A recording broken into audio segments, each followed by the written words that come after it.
नमस्कार दोस्तों, स्वागत है आपका हमारे इस YouTube चैनल में। दोस्तों, जैसे कि आप देख रहे हैं इस वक्त ये जो पौधा है 1 साल पुराना पौधा है और ये देखिए किस तरह से बिल्कुल फूलों से लदा हुआ है। हम सभी छोटे पौधे गमलों में लगाते हैं, वो कुछ दिन फूल देते हैं, लेकिन ये देखिए ये देसी है गेंदे। और ये जिस तरह से आप देख रहे हैं बिल्कुल नीचे से देखें कितना पुराना हो चुका है। और इसी की कुछ डाल लेकर मैंने वापस यहाँ देखिए यहाँ भी लगा दिया है। ऐसे कई गमलों में इन्हीं की डाल लगा दिया है। एक चीज़ ये बताना चाहूँगी कि गेंदे के जो पौधे होते हैं ना देसी, एक पौधे से ही आप कई पौधे बना सकते हैं। इस तरह की डालों को निकालिए, जिस तरह जैसे कि जिनमें कलियां हैं छोटी छोटी, और यहाँ से जो जड़ें हैं ये देखिए यहाँ से निकालिए और इनको आप दूसरे गमले में लगाते चले जाइए। इसी पौधों का क्या होता है ना कि एक्चुअली इसमें इतने फूल आएंगे, आप फूल तोड़ते जाएंगे और इसके फूलों को हम पूजा में इस्तेमाल करते जाएंगे, वापस फिर खाद में भी इस्तेमाल करते चले जाएंगे। और फूल जो है वो इसी तरह से ये आराम से फरवरी मार्च तक, जब तक इसे बहुत तेज़ धूप न लगे तो ये इसी तरह से देते रहेंगे।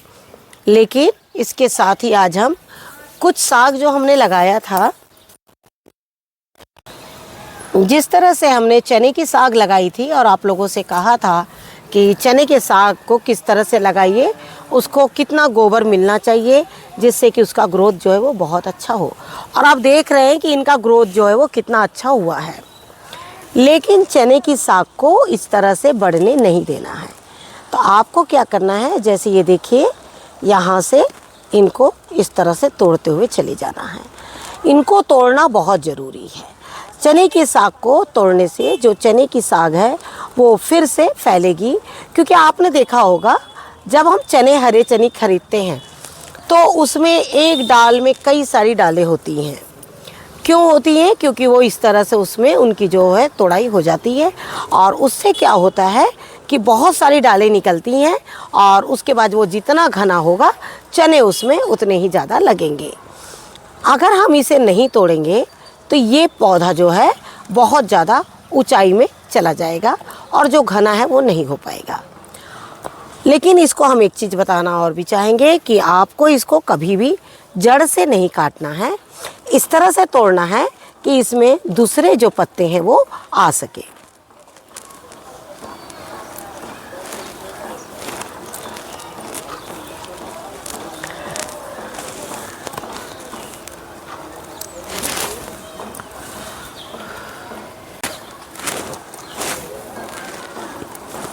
थोड़ा टाइम लगता है इसको तोड़ने में, लेकिन आप इस तरह से कौली कौली तोड़ते जाइए। ये सब चीज़ें जो हैं वो बहुत अच्छे से अपने घर में साग के लिए, चटनी के लिए इस्तेमाल होती है। और इन दिनों तो हम सभी जानते हैं कि जितनी हरी चीज़ों का फ़ायदा उठाइए उतना अच्छा है। तो अपने घर में देखिए चने तो देखिए कितने निकलेंगे इसमें से, हम सभी जानते हैं। लेकिन चने की जो साग है आप हर हफ्ते एक एक कंटेनर से तोड़कर और इसकी साग या चटनी आपके यहाँ जो भी आप बनाते हैं वो बनाकर आप उसको खा सकते हैं।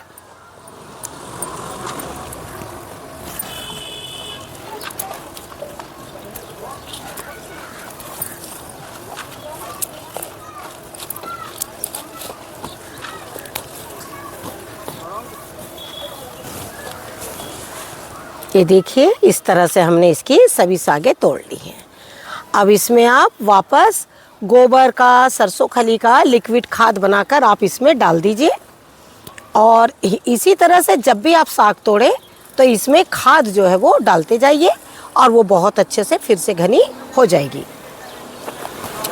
ये देखिए इसके पौधे, इनको देखिए ये इतनी फैली हुई जगह नहीं है और आप देख रहे हैं ये कितनी फैली हुई जगह है। तो आप देख सकते हैं कि इसमें किस तरह से कई डालें देखिए निकली हुई हैं। ये देखिए इस तरह से।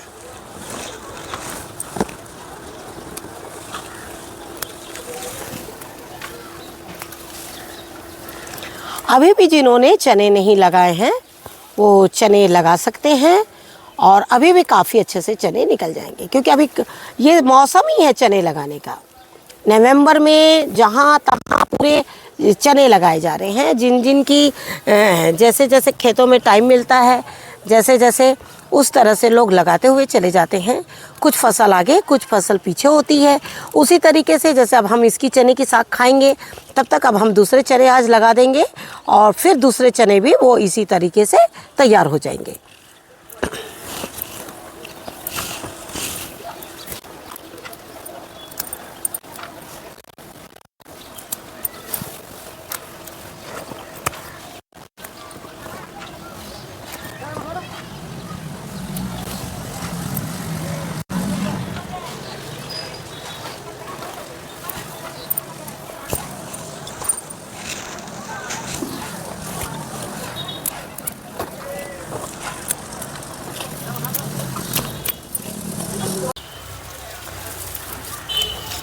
अगली साग है हमारी मेथी, और मेथी को आप जैसे देख रहे हैं मैं इसमें से पूरा निकाल रही हूँ।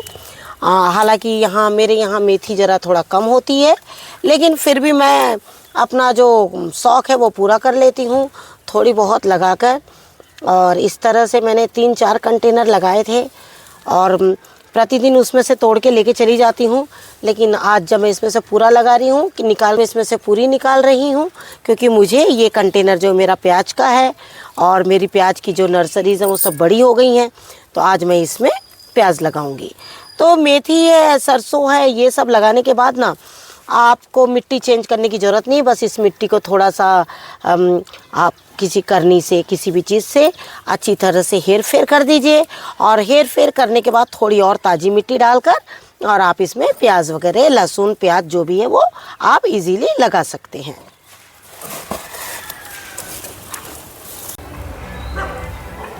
हमने आप लोगों से जैसे कहा था कि जब भी आपको ऐसा लगता है कि आपको कोई कंटेनर प्लांट्स को ख़राब कर रहा है या कुछ ऐसा, तो आप उसमें सरसों लगा दीजिए। और आप देख रहे हैं कि ये सरसों हम निकाल नहीं पाए थे, और ये सरसों देखिए कितने बड़े बड़े इसके जो पत्ते हैं और ये कितनी अच्छी तैयार हो गई है। और इसी तरह से हमने बहुत सारी सरसों लगाई है और आज हम सरसों की भी हार्वेस्टिंग जो है वो करेंगे। जैसे आप देख रहे हैं इस कंटेनर में अभी मैंने कुछ नहीं लगाया है, खाली मिट्टी है। मैंने उसमें एक सरसों लगा के ऐसे एक दो बीज जो है छिड़ देती हूँ और छोटी छोटी निकाल के ले जा लेती हूँ। बाकी जब तक मुझे कंटेनर के काम नहीं होते हैं ना, तो देखिए मैं इस तरह से सरसों लगा के रखती हूँ। और आप लोग को मैं यही बोलना चाहूँगी कि जितना हो सके सरसों को बिल्कुल गार्डन में लगाइए अपनी मिट्टी को अच्छा करने के लिए। ये देखिए आज हम पूरी सरसों निकालेंगे, लेकिन हम वापस सरसों लगाएंगे, क्योंकि अभी जिस तरह से मंथ हमारे ठंड के सीज़न चल रहे हैं, तो जितना हो सके, क्योंकि ये सारे पत्ते हमें ठंड में ही मिल सकते हैं खाने के लिए, तो हमें क्या करना है, बिल्कुल जैसे जैसे है बीजों को लगाते जाना है। लेकिन उसके लिए आपको एक चीज़ और बता दें, अब आपको क्या करना, आपने इस कंटेनर में सरसों लगा लिया है, अब आपका ये कंटेनर खाली हो गया है। आपको क्या करना, पूरी मिट्टी इसकी निकाल लेनी है, और पूरी मिट्टी निकालकर आपको एक अच्छे से प्लांट में ये वाली मिट्टी डाल देना है। और आज मैं कुछ फूलों के पौधे लगाऊंगी जिसमें ये मिट्टी उठाकर उसमें डालूंगी, और फिर वापस इसमें ताज़ी मिट्टी भर के इसमें मैं सरसों डाल दूंगी। इस तरह से मिट्टियों को बार बार अच्छा करते हुए चले जाना है। जो पौधे आपके टमाटर के पौधे होंगे जिसमें नेमाटोड हो गया है, उनमें आप उठाकर सरसों डाल दीजिए, और इसकी जो मिट्टी है उसमें नए टमाटर के पौधे लगा दीजिए। जो भी है ऐसी चीज़ें लगा कर आप जो हैं अपना कंटेनर अच्छे से तैयार करिए। अगली चीज़ है हमारी मूली, और इन दिनों आप जिन्होंने भी मूली लगाई होगी अब तो काफ़ी अच्छी हो रही होगी, और हम तो हमेशा इसमें से मूली हार्वेस्ट करते रहते हैं। और लेकिन ये देखिए इस तरह से इसमें मूली बहुत अच्छी नहीं बनी है, और क्योंकि काफ़ी ऊपर है, लेकिन आज इसमें कुछ लौकी के पौधे भी निकल आए हैं, और ये देखिए इस तरह से। लेकिन अभी जो नई मूली हमने लगाई है वो काफ़ी अच्छी हुई है, वो भी हम आपको दिखाते हैं।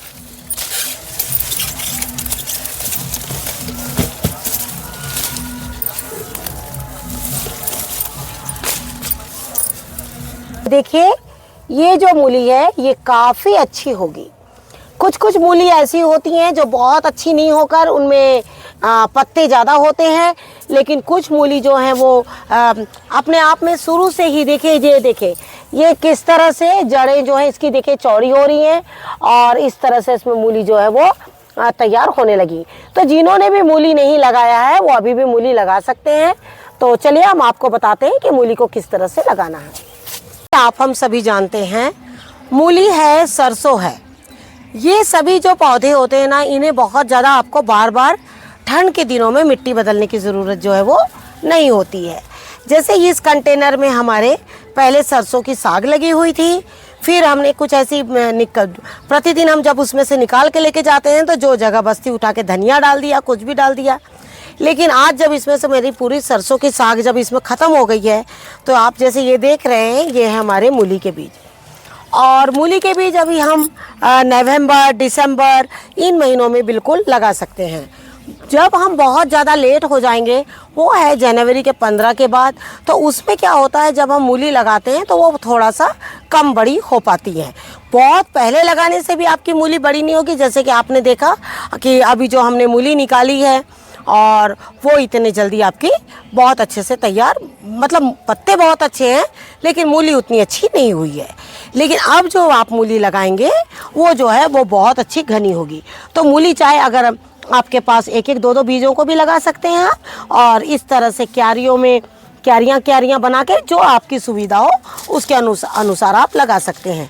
लेकिन ज़्यादातर हम इसी तरह से लगा देते हैं और जब पौधे बहुत घने हो जाते हैं तो बीज से कुछ कुछ पौधे निकाल कर उसको साग के इस्तेमाल में हम ले लेते हैं। तो इस तरह से आप पौधों को जो है वो लगाते जाइए।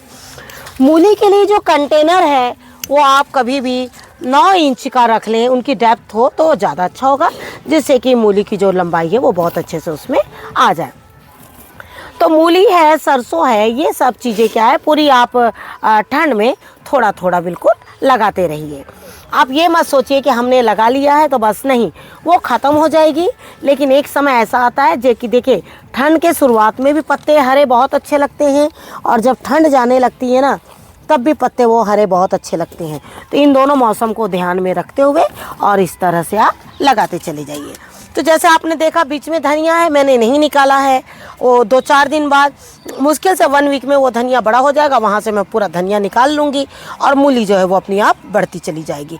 तो मेरे कहने का मतलब ये नहीं है वो उतना सा धनिया देखकर आप ये मत सोचिए कि इतना सा धनिया नहीं। हम जो टेरेस में गार्डनिंग करते हैं तो इन छोटी छोटी चीज़ों को ऐसे लगाते हैं कि हमें वहाँ से प्रतिदिन मिलते चली जाए। जैसे आप देख रहे हैं ये हमारा काफ़ी बड़ा कंटेनर है और इसमें हमारी राजमा बीन्स लगी हुई है और राजमा बीन्स देख रहे हैं आप बिल्कुल बहुत अच्छी चल रही हैं। और हम लगातार राजमा बीन्स जो है वो यहाँ से हार्वेस्टिंग करते रहते हैं। प्रतिदिन शाम को जैसे सूप बनाना है, बच्चों को कोई चीज़ बनानी है तो यहाँ से तोड़ते हैं और लेके जाते हैं। लेकिन जो ऊपर की है वो रह जाती है, लेकिन हमने ऊपर की सारी बीजों के लिए छोड़ रखी है। लेकिन एक चीज़ मैं ये बताना चाहूँगी कि ये कंटेनर ख़ास तौर पे दिखाने का ख़ास कारण हमारा ये है कि कंटेनर देखिए काफ़ी बड़ा है और इसमें काफ़ी पौधे थे, सूख गए हैं, लेकिन इसमें सिर्फ 2 पौधे हैं। अब इतना बड़ा कंटेनर है और राजमा बीन्स भी अपने समय पर सूख जाएगी, तब मुझे इस कंटेनर की ज़रूरत पड़ेगी और इस मिट्टी की भी ज़रूरत पड़ेगी। तो मैं क्या कर रही हूँ देखिए इस तरह से, ये देखिए आपको कुछ कर, देखिए गार्डनिंग ना हम जितना टफ़ करेंगे उतनी टफ़ होगी, जितना आसान करते चले जाएंगे वो आसान होती चली जाएगी। अब देखिए मिट्टी मैंने निकाला नहीं यहाँ से और ये देखिए पूरा मैंने सरसों डाल दिया, ठीक है। इधर की मिट्टी मैंने इधर डाल दी, ये देखिए इधर डाल दिया, है ना। तो ऐसे छोटी छोटी चीज़ें करते चले जाना है। और अब देखिए बीन्स को तो पानी देने ही ना, और देखिए मैंने कितनी एक्स्ट्रा बीज डाल दिए, ये देखिए हो गया।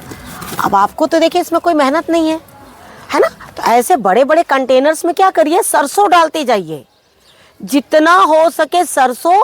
अगर आप लहसुन डाल सकते हैं तो लहसुन, आप सरसों और लहसुन डालते जाइए, आपकी मिट्टी इतनी अच्छी हो जाएगी कि अगले सीजन में आप जब जैसे देख रहे हैं आप ये टमाटर के पौधे बिल्कुल हरे हैं और जिस तरह से टमाटरों से लदे हुए, टमाटर का पौधा एक्चुअली हमने उस साइड गिरा रखा है, तो ये देखिए बिल्कुल, ये देखिए टमाटर जो हैं बिल्कुल लगे हैं।